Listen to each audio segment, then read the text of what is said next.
utmost care, diligence, and meticulous attention.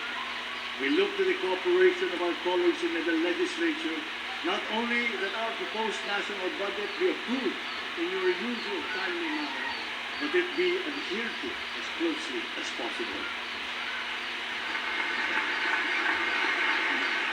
We expect all agencies to ensure that every centavo allocated will be judiciously spent for our urgent priorities and socially impactful programs. Mga kababayan, sa lahat ng ginagawa natin ito at mga gagawin pa, mataas ang aking kumpiyansa na malalampasan din natin ang hamon ng ating pinagdadaanan.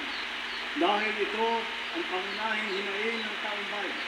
Hindi tayo titigil sa paglalaban sa kahirapan at sa paghahanap ng lunas upang maibalik sa normal ang presyo ng bilihin, lalo na ang bigas.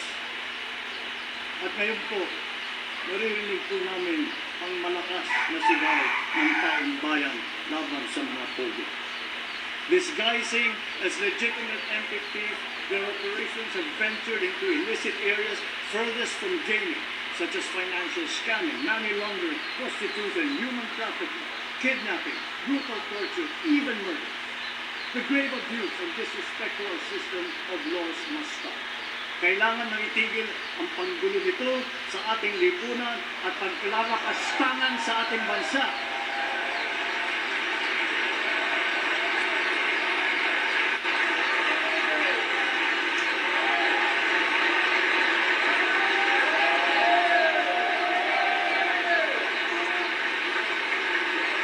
Effective today, all pogos are banned.